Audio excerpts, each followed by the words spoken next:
నాగర్ కర్నూలు జిల్లా కల్వకుర్తిలో మంత్రి Ponguleti Srinivasa Reddy, MLA Kasireddy Narayana Reddy, MLC Kuchukulla Damodar Reddy పర్యటించారు. ఈ సందర్భంగా కల్వకుర్తి, కట్టాల్, వెల్దండలలోని పలు అభివృద్ధి పనులకు శంకుస్థాపన, ప్రారంభోత్సవాలు నిర్వహించారు. మంత్రి పొంగిలేటి మాట్లాడుతూ సమాజంలో మార్పు కేవలం ఇందిరమ్మ రాజ్యం, కాంగ్రెస్ పార్టీతోనే సాధ్యమన్నారు. ప్రతి నియోజకవర్గంలో అర్హులైన ప్రతి కుటుంబానికి ఇందిరమ్మ ఇండ్లు దసరాలోపు మంజూరు చేస్తామని హామీ ఇచ్చారు. ఇప్పటికే అనేక మంది రైతులకు రుణమాఫీ జరిగిందని, కొన్ని సాంకేతిక కారణాలతో రుణమాఫీ కాని రైతులకు త్వరలోనే అవుతాయన్నారు. కాంగ్రెస్ పార్టీ ఎప్పుడూ రైతు పక్షపాతిగా నిలుస్తోందని హామీ ఇచ్చారు. ఒక ఆర్డీఓ ఆఫీసు కావాలని అడిగారు. తప్పకుండా ఈ ఫైనాన్షియల్ ఇయర్లోనే ఆర్డీఓ ఆఫీసుని శాంక్షన్ చేసి మళ్ళీ ఓపెనింగ్కో దాని ఫౌండేషన్కో ఇక్కడికి వస్తాను అని కూడా ఈ వేదిక మీద నుంచి మీకు తెలియజేస్తున్నాను. ఈనాడు రాష్ట్రంలో జరుగుతున్న పరిస్థితి ప్రత్యేకంగా నేను చెప్పనవసరం లేదు.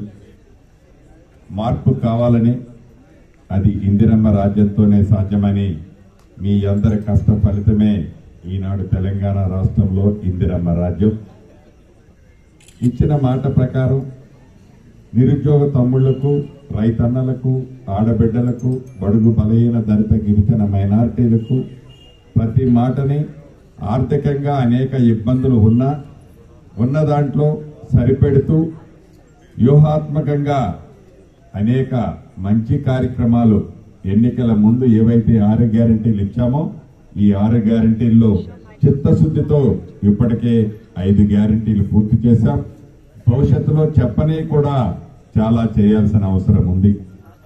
ముఖ్యంగా రైతన్నల విషయంలో రైతులకు 2 లక్షల రూపాయల రుణమాఫీ చేస్తామని చెప్పి దీంట్లో భాగంగా 31,000 కోట్ల రూపాయలు అవసరం ఉంటే 27 రోజుల్లో 18,000 కోట్లు రైతన్నుల ఖాతాలో జమ చేసింది మన ప్రభుత్వం, ఇందిరమ్మ ప్రభుత్వం. ఇంకా 13,000 కోట్లు రైతన్నులకు ఇవ్వాల్సిన మాట నిజం. వివిధ కారణాల చేత లేట్ అయిన మాట వాస్తవం. రాబోయే కొద్ది రోజుల్లో గత ప్రభుత్వంలాగా మాటలు చెప్పకుండా ఆ మిగిలిన 13,000 కోట్లు గాని, ఇంకా అవసరమైతే ఒక 400-500 కోట్లు ఎక్కువైనా రైతన్నలకు తప్పకుండా ఈ ప్రభుత్వం ఇవ్వటానికి సిద్ధంగా ఉంది. అదే రకంగా ధరణిని ప్రక్షాళన చేయటం, 2024 ROR చట్టాన్ని కూడా అతి కొద్ది రోజుల్లో తీసుకురాబోతున్నాం. ఏదైతే కుటుంబ స్మార్ట్ కార్డు ఉందో ఆల్రెడీ పైలట్ ప్రాజెక్ట్ గా ప్రతి నియోజకవర్గాల్లో 2 చోట్ల రాష్ట్ర వ్యాప్తంగా 238 ప్లేసుల్లో ఇప్పటికే పైలట్ ప్రాజెక్టులు చేశారు. ఈ రోజుతో పూర్తయింది. దసరా లోపే మిగిలిన అన్ని గ్రామాలలో ఒక అద్భుతంగా ప్రతి ఒక్క అర్హులైన వాళ్ళు అనేది కాకుండా పైలట్ ప్రాజెక్టు ఎలా అయితే సేకరించామో కుటుంబ స్మార్ట్ కార్డుని ఇచ్చి ఈ కుటుంబ స్మార్ట్ కార్డులోనే మీ రేషన్ కార్డు కానీ, రేపు మీకు ఇందిరమ్మ ఇల్లు ఇవ్వాలన్నా కానీ, మీ సంక్షేమ కార్యక్రమాలన్నీ మీ హెల్త్ కార్డుతో సహా ఈ స్మార్ట్ కార్డు ద్వారానే మీకు అందించబోతుంది మన ఇందిరమ్మ రాజ్యంలో.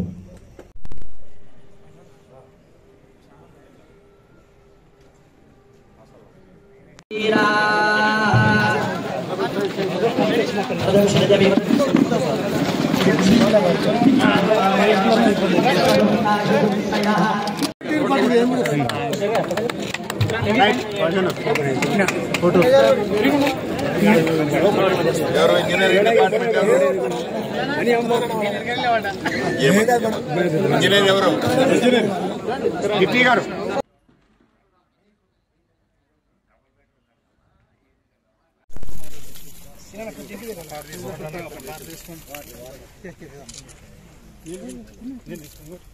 చాలు కొద్దిగా మట్టి అయ్యండి నీలాగు తీరా. చాలు చాలు. ఎంత వేస్తున్నావు ఏరియా? నా ఫోన్లో ముందలు పెట్టకండి sir. Sir sir sir MLA sir sir sir sir picture తీసుకోండి సార్ కొద్దిగానే. Right sir, thank you sir. నమస్కారం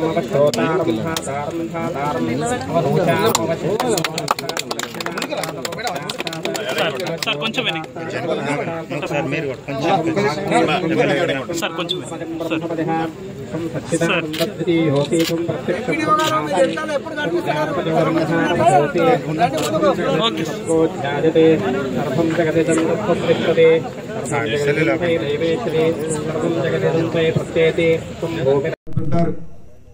వాటన్నిటికీ ఈ ప్రభుత్వం ప్రజలకు మంచి చేయాలి, చిత్తశుద్ధితో చేయాలని ఆలోచించే ఈ ప్రభుత్వం తప్పకుండా ఆ దిశలో పయనిస్తుంది.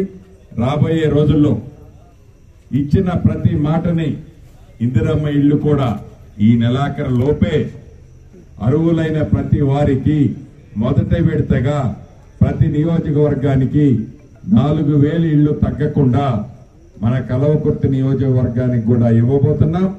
2వ విడత మళ్లీ ఇస్తాం, 3వ విడత మళ్లీ ఇస్తాం. ఆనాడు ఇందిరమ్మ ప్రభుత్వంలో ఎలా అయితే ఇచ్చారో ఈ రేవంత్ రెడ్డి గారి ప్రభుత్వంలో కూడా అర్హులైన ప్రతి పేదవాడికి ఇందిరమ్మ ఇళ్లు ఇవ్వబోతున్నాం. అంతేకాదు నిరుద్యోగ యువతకి ఇప్పుడు ఈ ప్రభుత్వం వచ్చి కరెక్ట్ గా 10 నెలలు అయింది. ఇప్పటి వరకే సుమారు 61,000 ఉద్యోగాలు నిరుద్యోగ తమ్ముళ్ళకి ఇవ్వటం జరిగింది. ఇంకా పెద్ద ఎత్తున ఇప్పటికే నోటిఫికేషన్లు పిలిచాం, వివిధ స్థాయిల్లో అవి ఉన్నాయి. అవి కూడా నిరుద్యోగ యువతకి ఉద్యోగాలు ఇస్తామన్న మాట ఈ ప్రభుత్వం నిలబెట్టుకోవడానికి సిద్ధంగా ఉంది. చివరిగా మీకు చెప్పబోతుంది ఒకటే, ఆర్థికంగా ఈ రాష్ట్రం అప్పుల్లో ఉన్నా, అనేక ఒడదొడుగులున్నా, ఎన్ని కష్టాలు వచ్చినా పేదవాడి ప్రభుత్వం ఇది, పేదవాడు బాగోగుల కోసం పనిచేసే ప్రభుత్వం ఇది. భవిష్యత్తులో మీకు అండదండలుగా ఉండి చెప్పిన ప్రతి మాటని చెప్పని అనేక